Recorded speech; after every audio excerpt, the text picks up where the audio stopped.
கலைமகள் matric மேல்நிலைப்பள்ளி. ஆப்டிடியூடுன்ற ஒரு subject வந்து ஒரு நாளில் ப்ராக்டிஸ் பண்ணி தெளிவாகிற விஷயம் கிடையாது. என்னோட வே ஆஃப் ப்ரிப்பரேஷனில் என்னோட அண்டர்ஸ்டாண்டிங்கில் நான் ஃபஸ்ட்டு சொல்லிக்கிற விஷயம், இப்போது ஃப்ரெஷர்ஸ் நியூவாக இந்த ப்ரிப்பரேஷனுக்குள்ளே வரவங்க ஆப்டிடியூடு வந்து பார்த்துட்டு இருக்கும்போதே நம்ம வந்து அப்போ படிக்காமல் விட்ட ஒரு டாபிக் இப்போ வருது, மற்ற எந்த இதில் எடுத்தாலுமே 25 மார்க்ஸ் வந்து நீங்கள் அவ்வளோ ஈஸியாக எடுத்துட முடியாது. ஸோ அந்த மாதிரி நோட்ஸை ப்ரிப்பேர் பண்ணால் நம்ம 25 மார்க்ஸ் தாராளமாக எடுத்துடலாம். கணிதத்து மேலே உள்ள பயம் வந்து அது இவங்களுக்காக உருவானது கிடையாது, ஒரு திணிக்கப்பட்ட ஒரு விஷயம் தான் சொல்லுவேன். இப்போ பிஎஸ்சி மேக்ஸ் இதெல்லாம் போகிறவங்க எல்லாருமே வந்து ஸ்கூலில் சென்டம் எடுத்தவங்க கிடையாது. இன்றைக்கி டீச்சர்ஸாக இருக்கிறவங்க எல்லாருமே ஸ்கூலில் சென்டம் எடுத்தவங்க கிடையாது. ஷார்ட்கட் யூஸ் பண்ணுறதுல வந்து தப்பு கிடையாது. ஆனால் சில கொஸ்டின்ஸ் பார்த்தாலே தெரிஞ்சிடும் இதுக்கு ஷார்ட்கட் யூஸ் பண்ணால் தேராது. சில பேர் வந்து கொஞ்சம் மைண்ட்லேயே பண்ணுவோம் அப்படின்னு சொல்லிட்டு நோட் பண்ணி வைக்காமல் ட்ரை பண்ணுவாங்க. பட் ஒரு சின்ன சிம்பிள் நீங்கள் மாற்றி போட்டால் கூட என்டையர் மார்க்ஸ் போயிடும். அது வந்து எவ்வளோ பெரிய சப்ஜெக்ட் எக்ஸ்பர்ட்டாக இருந்தாலும் அது ஒரு பாயிண்டில் கன்ஃபியூஸ் ஆகி விட்டுரும். ஏன்னா மேக்ஸில் கலைமகள் மெட்ரிக் மேல்நிலைப்பள்ளி, காட்டுமன்னார் கோயில். யூத் பேப்பரின் இனிய வணக்கம். யூத் பேப்பர் நேயர்கள் அனைவருக்கும் வணக்கம். எனது பெயர் அரவிந்த். கடலூர் மாவட்டத்தின் மாவட்ட குழந்தைகள் பாதுகாப்பு அலுவலராக பணியாற்றி வருகின்றேன். குரூப் 4 இதுக்கு முன்னாடி நான் டைரக்ட் குரூப் 4 அட்டென்ட் பண்ணதில்லை, குரூப் சர்வீசஸ். பட் குரூப் 4 பணியிடத்துக்கான நீதித்துறையில் உள்ள தேர்வுகள் எழுதியிருக்கிறேன். 2ஆம் இடம் பெற்றிருக்கிறேன். நேர்முக தேர்வில் என்னால் வெற்றி பெற முடியலை.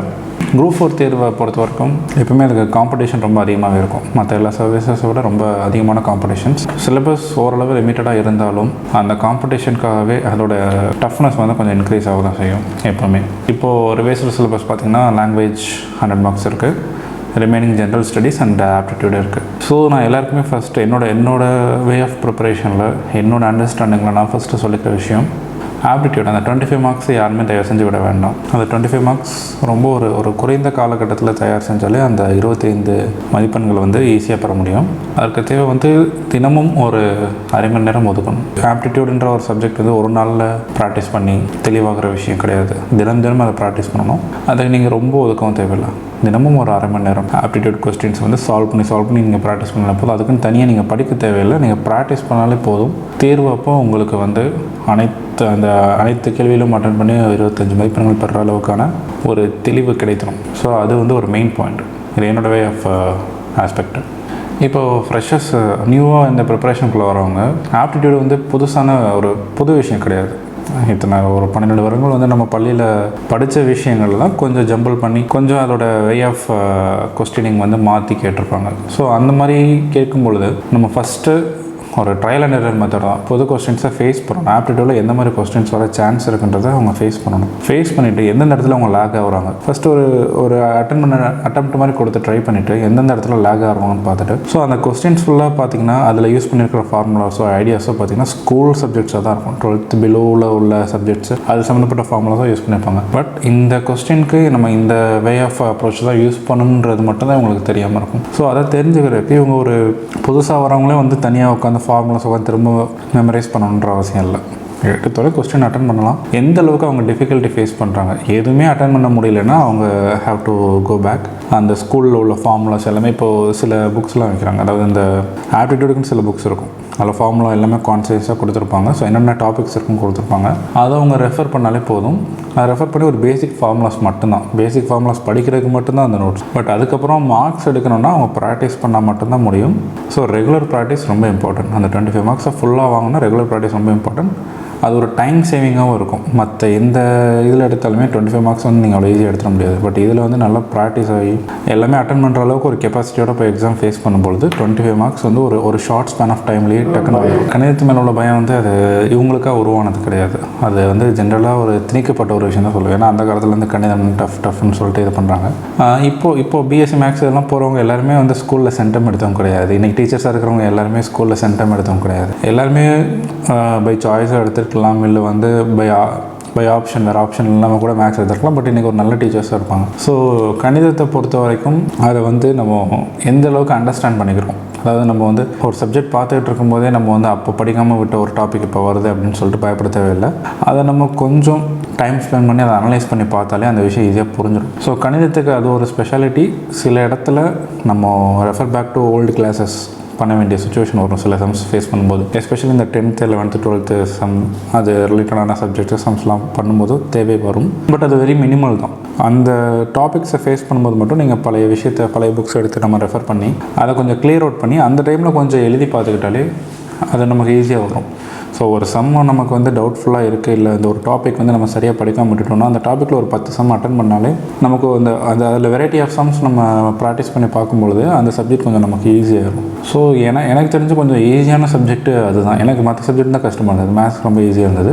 நம்ம உள்ளே போய் படிக்க ட்ரை பண்ணிட்டா மேத்ஸ் ரொம்ப ஈஸியான சப்ஜெக்ட்டு. ஏன்னா அது ஒரு வாட்டி தான் பண்ணணும். இப்போ வேஸ்ட் டாபிக்ஸ் கிடையாது. நீங்கள் வந்து அந்த ஒரு டாப்பிக்கு எடுத்து லேர்ன் பண்ணி அதில் வந்து அக்கௌண்டல் ஆக்டிங்னா அந்த என்டையர் சாப்டர் வந்து உங்களுக்கு ஈஸியாக இருக்கும். மற்ற சப்ஜெக்ட்னால் ஒவ்வொரு டாப்பிக்குமே ஒரு நியூ விஷயம் தான், ஒவ்வொன்றையும் கவர் பண்ணணும். அதில் ஒரு பேசிக் கோர் கான்செப்ட், ஒரு ஃபார்முலாஸ், அதுக்கு பின்னாடி உள்ள பேசிக் ஐடியாஸ், அந்த ஐடியாஸை புரிஞ்சுக்கணும். அதுக்கு எங்கே வேணாலும் ரெஃபர் பண்ணலாம். இப்போ ஆன்லைனில் நிறைய வீடியோஸ் இருக்குது, நிறையா நோட்ஸ் அண்ட் மெட்டீரியல்ஸ் இருக்குது. ஏதாவது ஒரு விஷயத்தை ரெஃபர் பண்ணி அந்த ஐடியாவை கிளியர் பண்ணிட்டா அது நம்ம கடைசி வரைக்கும் மறக்காது. ஒவ்வொரு வாட்டி நம்ம ரெஃபர் பேக் பண்ணவும் தேவையில்லை. ஒவ்வொரு வாட்டி சம் ப்ராக்டிஸ் பண்ணும்போது மட்டும் நம்ம அந்த விஷயத்தை ஞாபகம் வச்சுக்கிட்டால் போதும். ஷார்ட்கட் யூஸ் பண்ணுறதுல வந்து தப்பு கிடையாது. ஆனால் அதுக்கு பின்னாடி வந்து நம்ம ஷார்ட்கட் ஏன் யூஸ் பண்ணுறதையும் தெரிஞ்சுக்கணும். சில சப்ஜெக்ட்ஸ்லாம் பார்த்திங்கன்னா எப்படி அந்த ஷார்ட்கட்டை யூஸ் பண்ணுன்றதை டீச்சர்ஸ்லாம் சொல்லி கொடுத்துருப்பாங்க. பட் இந்த ஷார்ட்கட் எதுக்கு யூஸ் பண்ணுறோம், ஷார்ட்கட் யூஸ் பண்ணாட்டா அந்த ப்ரொசீஜர் என்ன, எதனால இப்படி அவங்க வந்து ஒரு ஹிண்ட் மாதிரி தான் கொடுத்துருப்பாங்க. இப்போ ஃபார் எக்ஸாம்பிள் ஃபேக்டரைசேஷனுக்கு வந்து நம்பரை ஃபேக்டரைஸ் பண்ணணும்னா அது பாசிட்டிவ் நம்பரா நெகட்டிவ் நம்பரா, பாசிட்டிவ் நம்பராக இருந்தால் 2 ஃபேக்டரும் பாசிட்டிவ், நெகட்டிவ் நம்பராக இருந்தால் நெக்ஸ்ட் ஃபேக்டர் பார்ப்பாங்க. நெக்ஸ்ட் ஃபேக்டர் பார்த்து அது நெகட்டிவாக இருந்தால் ஃபேக்டர்ஸில் பெரிய நம்பர் நெகட்டிவ் அப்படின்னு அந்த ஹிண்ட்டு கொடுத்து இப்படி பண்ணணும்னு சொல்லியிருப்பாங்க. பட் அது ஏன் நெகட்டிவ் நம்பர்னால் ஏன் ஏதோ ஒரு நம்பர் நெகட்டிவ் வர வேண்டியதாக இருக்குது, அதுக்கு பின்னாடி உள்ள ரீசன், அந்த ஃபேக்டரைசேஷன் என்ன, அதோட பேசிக் கான்செப்டை கொஞ்சம் ரெஃபர் பண்ணி பார்க்கணும். அவ்வளோதான். நம்ம அதை பார்த்துட்டு அந்த ஸ்டேஜ்லேயே பயந்துட்டு நமக்கு சால்வ் பண்ண முடியுதுன்னு சொல்லிட்டு அந்த இடத்துல நிப்பாட்டிடக்கூடாது. அதுக்கு பின்னாடி உள்ள ரீசன்ஸை நம்ம தெரிஞ்ச பின்னாடி நீங்கள் ஷார்ட்கட் யூஸ் பண்ணலாம். த்ரூஅவுட்டாக நீங்கள் ஒவ்வொரு வாட்டியும் உட்காந்து ஃபார்முலைஸ் பண்ணி லென்த்தி ஸ்டெப்ஸ்லாம் போட்டு பண்ண தேவையில்லை. ஷார்ட்கட்ஸ் யூஸ் பண்ணலாம். பட் நம்ம ஏன் ஷார்ட்கட் யூஸ் பண்ணுறோம், ஷார்ட்கட் யூஸ் பண்ணிட்டு அதோட ஆக்சுவல் ப்ரொசீஜர் என்ன அப்படின்றத நம்ம வந்து தெரிஞ்சுக்கிட்டால் மட்டும் தான் நமக்கு ஒரு கிளாரிட்டி கிடைக்கும். அப்போ தான் ஷார்ட்கட்டில் கூட நம்ம மிஸ்டேக் இல்லாமல் பண்ண முடியும். திசை திருப்புற மாதிரி கேள்வியெல்லாம் பார்த்திங்கன்னா நம்ம கேள்வி வந்து ஒரு 3 வாட்டி 4 வாட்டி ரீட் பண்ணணும். அது ஃபஸ்ட் எப்பவுமே அது வந்து எவ்வளோ பெரிய சப்ஜெக்ட் எக்ஸ்பர்ட்டாக இருந்தாலும் அது ஒரு பாயிண்டில் கன்ஃபியூஸ் ஆகி விட்டுரும். ஏன்னா மேக்ஸில் ஒரு சின்ன சிம்பிள் நீங்கள் மாற்றி போட்டால் கூட என்டையர் மார்க்ஸ் போயிடும். அதே சமயம் நம்ம கொஞ்சம் கேர்ஃபுல்லாக இருந்தால் கூட ஃபுல் மார்க்ஸ் வந்துடும். ஸோ அதுதான் விஷயம். ஸோ கொஸ்டின்ஸை வந்து நமக்கு புரிஞ்சாலுமே 2வது வாட்டி கண்டிப்பாக ரீட் பண்ணால் தான் என்னோடய சஜஷன். கொஸ்டின் புரிஞ்சிச்சுன்னு நம்ம ஃபீல் பண்ணிட்டாலும் நம்ம இன்னொரு டைம் ரீட் பண்ணிவிட்டு அதில் என்னென்ன இன்ஃபர்மேஷன்ஸ் இருக்குன்னு சொல்லிட்டு அதை நோட் பண்ணி வைக்கணும். So information collecting from question அது வந்து first and foremost important thing. ஏன்னா கேள்வியில் என்னென்ன தகவல்கள் இருக்குது, கேள்வியில் என்ன கேட்டிருக்கிறாங்க, கொடுத்துருக்கிற தகவல்கள் போக இந்த பதிலை பெறுறதுக்கு நமக்கு என்னென்ன தகவல்கள் தேவை, இதை நம்ம தெரிஞ்சுக்கிறது தான் கணிதத்தில் ஒரு இம்பார்ட்டன்ட் விஷயம். ஸோ அதை தெரிஞ்சுக்கிறதுக்கு கொஸ்டின் ஒரு 3-4 வாட்டி ரீட் பண்ணுறதுல தப்பே இல்லை. நீங்கள் கான்ஃபிடென்ட்டாக ஃபீல் பண்ணாலுமே 2வது வாட்டி ரீட் பண்ணுங்கள். அதுதான் என்னுடைய சஜஷன். எஸ்பெஷலி இந்த 9th 10th உள்ள சப்ஜெக்ட்ஸில் உள்ள ஃபார்முலாஸ்லாம் வந்து இப்போது நிறைய குரூப் 4 கைட்ஸில் வந்து ஒரு 2-3 பேஜஸ்லேயே அந்த ஃபார்முலாஸை ஃபுல்லாக சாப்டர் வைஸ் அந்த சப்ஜெக்ட் வைஸ் கொடுத்துருக்காங்க. ஸோ அந்த ஃபார்முலாஸ் ஃபுல்லாக ஃபஸ்ட்டு வந்து நம்ம ரீட் பண்ணி பார்த்துக்கணும், அதை லேர்ன் பண்ணிக்கணும். அந்த ஃபார்முலாஸில் லேர்ன் பண்ணிட்டு அதுக்கப்புறம் அந்த ஃபார்முலாஸில் ரிலேட்டடான கொஸ்டின்ஸ். ஸோ ஃபஸ்ட்டு ஒரு சப்ஜெக்டோட அல்ஜிப்ராவோட ஃபார்முலாஸை ஃபுல்லாக நம்ம பார்த்துக்கிறோன்னா ஒவ்வொரு ஃபார்முலாவுக்கும் ஒரு ரெலவெண்ட் கொஸ்டின் ஏதாவது ஒன்று கொடுத்துருப்பாங்க. ஸோ ஃப்ரெஷ்ஷாக அப்ரோச் பண்ணுறவங்களுக்கு அதுதான் ப்ராப்பரான ஒரு வேயாக இருக்கும். யூனிட் வைஸ் ப்ராக்டிஸ் அவங்களுக்கு அது கண்டிப்பாக தேவை. ஸோ ஒரு 4 சப்ஜெக்ட்ஸோட இப்போது அல்ஜிப்ரா, ட்ரிக்னாமெட்ரி, அனாலிட்டிக்கல் ஜியோமெட்ரி இதிலேருந்து ஃபுல்லாக இவங்க வந்து ஃபார்முலாஸ் லேர்ன் பண்ணுறாங்கன்னா அது சம்மந்தப்பட்ட கொஸ்டின்ஸை ஃபஸ்ட்டு ஃபேஸ் பண்ணுறதுக்கு சிம்பிள். அந்த மோஸ்ட்லி அந்த கைட்ஸை சூஸ் பண்ணும்போது அந்த லெவல் கொடுத்துருப்பாங்க. அதாவது மாடரேட்டு, மீடியம், டஃப்னஸ் லெவல் வந்து கொடுத்து சில கைட்ஸ் இருக்கும். அந்த மாதிரி கைட்ஸ் சூஸ் பண்ணும்போது ஃப்ரெஷ்ஷாக ஸ்டார்ட் பண்ணுறவங்களுக்கு ஃபஸ்ட்டு வந்து லோ லெவல் ஆஃப் டஃப்னஸ் உள்ள ஒரு கொஸ்டின்ஸ் அட்டன் பண்ணும்போது அவங்களுக்கு ஒரு கான்ஃபிடன்ஸ் கிடைக்கும். அடுத்து மீடியம், தென் வந்து நல்ல பயங்கர டஃப்பாக உள்ள கொஸ்டின்ஸ் அட்டன் பண்ணலாம். ஸோ இந்த மாதிரி ப்ராக்டிஸ் பண்ணும்பொழுது அந்த சப்ஜெக்டை வந்து அவங்க ஃபுல்லாக தரவாயிரும். ஸோ அதில் இருக்கிற கொஸ்டினோட அமைப்பே பார்த்திங்கன்னா அவங்க லேர்ன் பண்ணிக்கிறதுக்கான ஒரு ஸ்கோப்புக்காக தான் கொடுத்துருப்பாங்க அந்த மாதிரி. ஸோ அந்த மாதிரி நோட்ஸை ப்ரிப்பேர் பண்ணால் நம்ம 25 மார்க்ஸ் தாராளமாக எடுத்துடலாம். இப்போது பிகினர்ஸ் தப்பு பண்ணும்பொழுது இப்போது ரொம்ப கன்ஃபியூஸ் பண்ணிப்பாங்க. அதாவது அன்னெசரி இன்ஃபர்மேஷன்ஸ் ஃபுல்லாக அந்த சம் சால்வ் பண்ணும்பொழுது அன்னெசரி இன்ஃபர்மேஷன்ஸ் ஃபுல்லாக அதில் எழுதிடுவாங்க. அதில் எழுதிட்டு நமக்கு என்ன தேவைன்ற ஒரு பாயிண்ட்டுக்கு கடைசி வரைக்கும் வரவே மாட்டாங்க. ஸோ அந்த ஒரு கன்ஃபியூஷன் ஃபஸ்ட்டு வந்து நம்ம கேட்டிருக்கிற கொஸ்டின் வந்து அதில் வந்து எடுத்தோன்னே இது வந்து நான் இந்த கொஸ்டின் ட்ரிக்னாமெட்ரிலேருந்து கேட்டிருக்கேன், ஜியோமெட்ரிலேருந்து கேட்டிருக்கேன், அல்ஜிப்ராலேருந்து கேட்டிருக்கேன்றத சொல்ல போகிறதில்ல. அது ஒரு பிளாங்க் கொஸ்டினாக மட்டும்தான் இருக்கும். அது என்ன சாப்டர்லேருந்து வந்திருக்குன்றதை ஐடென்டிஃபை பண்ணுறது ஒரு பெரிய டாஸ்க்கு மேத்தமேட்டிக்ஸில். ஸோ தட் அந்த மாதிரி மாடல் கொஸ்டின்ஸை ஃபுல்லாக லேர்ன் பண்ணி பார்த்துக்கணும். ஸோ இந்த ஒரு ஆன்சர் வர்றதுக்கு நம்ம இந்த ஃபார்முலா யூஸ் பண்ணணும். இந்த ஃபார்முலா யூஸ் பண்ணால் அது எந்த சப்ஜெக்ட் சம்மந்தப்பட்டது, அல்ஜிப்ரா சம்மந்தப்பட்டதா இல்லை ட்ரிக்னாமெட்ரி சம்மந்தப்பட்டதா அதை தெரிஞ்சுக்கணும். அதை தெரிஞ்சுக்கிட்டாலே அந்த கொஸ்டின் வந்து ஒரு பேராகிராஃப் மாதிரி இருக்கும், ஒரு ஜிஸ்ட் மாதிரி இருக்கும். அந்த ஜிஸ்ட்டில் இருந்து ஒரு மேத்தமேட்டிக்கல் வே ஆஃப் கொஸ்டினிங்காக மாற்றணும். அதை மாற்றுறது ஒரு பெரிய டாஸ்க். அதை நோட் பண்ணி வைக்கணும். சில பேர் வந்து கொஞ்சம் மைண்ட்லேயே பண்ணுவோம் அப்படின்னு சொல்லிட்டு நோட் பண்ணி வைக்காமல் ட்ரை பண்ணுவாங்க. பட் வந்து ஏதோ ஒரு இடத்துல ஸ்லிப்பாகி மிஸ்டேக் ஆகிரும். ஸோ அதை அப்படியே பேரலாக நம்ம நோட் பண்ணி வச்சுட்டு என்ன தேவைன்றதை எழுதிட்டு அதுக்கான தேடலில் ஒரு 2 மினிட்ஸ் இறங்கினாலே போதும். நமக்கு என்ன ஃபார்முலா யூஸ் பண்ணணும், என்ன விஷயங்கள் போடணுன்றது தெளிவாக தெரிஞ்சிடும். அதே மாதிரி ஃபார்முலாஸ் போடும்போது ஸ்டெப்ஸ் வந்து நிறைய போடுவாங்க. ஸ்கூலில் வரைக்கும் வேறு மாதிரியான ஒரு அப்ரோச் இருந்திருக்கும். ஒரு 5 மார்க் கொஸ்டினோ இல்லை 10 மார்க் கொஸ்டினோ எழுதணுன்னா நார்மலாக இருக்கிறத விட ஸ்டெப்ஸ் இன்க்ரீஸ் பண்ணி காட்டுவாங்க. பட் இங்கே ஆப்டிடியூடுன்றப்போ ரொம்ப ஒரு குயிக்கஸ்ட் டைமில் வந்து நம்ம அதை சால்வ் பண்ணணும். அந்த மாதிரி சால்வ் பண்ணணும்னு நினைக்கிறப்போ அந்த கொஸ்டினில் என்ன கேட்டிருக்கிறாங்க அதை மட்டும்தான் நோட் பண்ணணும். மற்ற இன்ஃபர்மேஷன்ஸ் ஃபுல்லாக ரஃபாக சைடில் நோட் பண்ணிட்டு ஃபார்முலாஸ் எழுதிட்டு டக்குன்னு சால்வ் பண்ணிட்டு வந்துகிட்டே இருக்கணும். அந்த மாதிரி கொஸ்டின்ஸில் எப்படி அப்ரோச் பண்ணுறேன்னு சொல்லிட்டு சில நோட்ஸ் கைட்ஸ் எல்லாம் கொடுத்துருப்பாங்க. நீங்கள் அது கம்ஃபர்ட்டாக இருந்தால் அதை யூஸ் பண்ணலாம். அப்படி இல்லை நான் கன்வென்ஷனல் மெத்தடே போகிறேன், ஸ்கூலில் எனக்கு டீச் பண்ண மாதிரி அதில் ஃபார்முலா படி வரேன். ஏன்னா இப்போ ஆப்டிடியூட் ப்ரிப்பரேஷன் ஃபுல்லாக ஷார்ட்கட் மெத்தட்ஸ் அந்த மாதிரி சொல்லி கொடுத்துருப்பாங்க. ஒவ்வொன்றுக்கும் ஷார்ட்கட் மெத்தட் சொல்லி கொடுத்துருப்பாங்க. ஷார்ட்கட் வந்து டைமிங் மெயின்டைன் பண்ணுறதுக்கு மட்டும்தான் கை கொடுக்கும். மற்ற எந்த டயத்துலையுமே வந்து ஷார்ட்கட் வந்து யூஸ் ஆகாது. ஏன்னா எல்லா கொஸ்டினுக்கும் வந்து ஷார்ட்கட் யூஸ் பண்ணி ஆன்சர் பண்ண முடியாது. சில கொஸ்டின் ரொம்ப டஃப்பாக இருக்கும். அந்த கொஸ்டின் நம்ம ஷார்ட்கட் யூஸ் பண்ணி ஒரு பாயிண்டில் வந்திருக்கும். அதுக்கப்புறம் தான் தெரியும் ஐயோ ஷார்ட்கட் யூஸ் பண்ண முடியாது, ஃபார்முலா யூஸ் பண்ணணும். ஸோ எல்லா கொஸ்டின்ஸ்க்கும் எல்லா சப்ஜெக்ட்ஸ்க்கும் ஷார்ட்கட்டையும் தாண்டி ஆக்சுவல் ப்ரொசீஜர் என்னன்றது தான் நம்ம முன்னாடி சொன்ன விஷயம். ரெண்டையுமே தெரிஞ்சுக்கிறது நல்லது.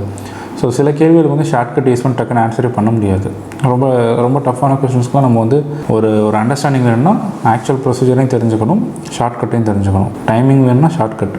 சில கொஸ்டின்ஸ் பார்த்தாலே தெரிஞ்சிடும் இதுக்கு ஷார்ட்கட் யூஸ் பண்ணால் தேராது, நம்ம ஃபுல்லாக ஃபார்முலா படி லென்த்தியாக தான் வர மாதிரி இருக்கும் அப்படின்னு. ஸோ அந்த மாதிரி கொஸ்டின்ஸ் ஐடென்டிஃபை பண்ணுறது ப்ராக்டிஸில் தான் இருக்குது. ஸோ ப்ராக்டிஸ் பண்ணும்போது தான் நமக்கு தெரியும் எதுக்கு ஷார்ட்கட் வச்சு போடலாம், எதுக்கு வந்து ஃபார்முலா யூஸ் பண்ணி போடலாம் அப்படின்னு சொல்லிட்டு. கண்டிப்பாக டெய்லி ஒரு டச் வேணும். மேக்ஸ் வந்து இப்போது எவ்வளோ பெரிய லேர்னராக இருந்தாலும் கொஞ்சம் கேப் விட்டுட்டு மேக்ஸ் வந்து 0க்கு வந்து திரும்ப வந்து நின்றும். இது வந்து என்னோடய ஓன் எக்ஸ்பீரியன்ஸ்லேயே நான் சொல்கிறது தான். ஸோ நான் வந்து 10th முடிச்சுட்டு 10th வந்து 98 மார்க்ஸ் எடுத்தேன். திரும்ப 11th வந்து ஜாலியாக இருக்கிறேன்னு சொல்லிட்டு விட்டுட்டேன். திரும்ப 0ல் தான் வந்து திரும்ப நான் ஸ்க்ராட்ச்லேருந்து ஸ்டார்ட் பண்ணி தான் மேக்ஸ் கொண்டு போக வேண்டிய ஒரு சுச்சுவேஷன். ஸோ மேக்ஸ் வந்து டச் இல்லாட்டா கண்டிப்பாக மறந்துடும். ஸோ நீங்கள் எல்லாத்தையும் படிச்சிட்டேன், ஃபார்முலா ஃபுல்லாக படிச்சிட்டேன், ஆப்டிடியூட் சம்மந்தப்பட்ட எல்லா கொஸ்டின்ஸும் படிச்சிட்டேன், எல்லா சாப்டர்ஸும் கவர் பண்ணிவிட்டு நீங்கள் நினச்சாலும் கான்ஃபிடண்ட்டாக இருந்தாலும் டெய்லி ஒரு அட்லீஸ்ட் ஒரு 1/4 மணி நேரம் 1/2 மணி நேரம் வந்து ஸ்பெண்ட் பண்ணணும் ஆப்டிடியூட் கொஸ்டின்ஸை நீங்கள் அட்டன் பண்ணுறதுக்கு. அதை ஸ்பெண்ட் பண்ணால் மட்டும்தான் அந்த டச்லேயே நீங்கள் இருப்பீங்க. எக்ஸாம்ஸ் நீங்கள் ஃபேஸ் பண்ணும்போது ஒரு கான்ஃபிடென்ட்டாகவும் ஒரு குயிக்காகவும் ஃபேஸ் பண்ணுற ஒரு தைரியம் கிடைக்கும், குயிக்காகவும் ஃபேஸ் பண்ண முடியும். அந்த டச் நீங்கள் விட்டுட்டிங்கன்னா அங்கே ஃப்ரெஷ்ஷாக நீங்கள் ரீக்ளான்ஸ் பண்ணுற மாதிரி இருக்கும். அங்கே போய்ட்டு நீங்கள் எக்ஸாம் முன்னாடி ரெஃபர் பண்ணுறீங்கன்னா அது எல்லாமே மறந்துடும் அந்த விஷயங்கள்லாம். இப்போ என்னுடைய ப்ரிப்பரேஷன் சேம் நான் சொன்னது தான். நான் வந்து ஃபார்முலாஸ் எல்லாமே ஸ்டார்டிங்லேயே எல்லாமே கவர் பண்ணிட்டேன். ஸோ வந்து ஃபார்முலாஸை ஃபுல்லாக ஒரு ஷீட்டில் எழுதி வச்சுப்பேன். அது எனக்கு ஒரு ரெஃபரன்ஸ் புக் மாதிரி இருக்கும். ஸோ அதை எழுதி வச்சுட்டு நான் அதை பக்கத்துலேயே வச்சுப்பேன். ஸோ டெய்லி வந்து ஒரு 10 கொஸ்டின்ஸ் 20 கொஸ்டின்ஸ் சால்வ் பண்ணி ப்ராக்டிஸ் பண்ணிகிட்டே இருப்பேன். ஸோ நான் வேறு எக்ஸாம்ஸ் ப்ரிப்பேர் பண்ணியிருக்கேன். மற்ற டிபார்ட்மெண்ட்ஸில் உள்ள குரூப் 4 லெவலில் போஸ்டர்ஸ், பேங்கிங், எந்த எக்ஸாம் ப்ரிப்பேர் பண்ணாலும் நான் அந்த ஆப்டிடியூட் ப்ராக்டிஸ் பண்ணுறது மட்டும் விட்டதே கிடையாது. அதை எப்போயுமே எல்லா எக்ஸாமினேஷன்ஸ்க்கும் நான் பண்ணுறது உண்டு. அது எனக்கு பல இடத்துல கை கொடுத்துருக்குன்னு தான் சொல்லுவேன். அது மட்டும்தான் எனக்கு ஃபுல்லஸ்ட்டாக என்னுடைய எஃபோர்ட்டுக்கு ஏற்ற ஒரு அவுட்கம் கிடைக்க முடிஞ்சது. அதுக்காக டெய்லி ப்ராக்டிஸ் பண்ணுவேன்.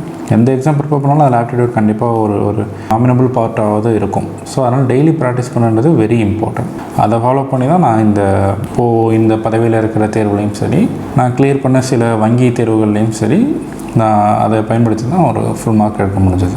கலைமகள் மெட்ரிக் மேல்நிலைப்பள்ளி காட்டுமன்னார் கோயில்.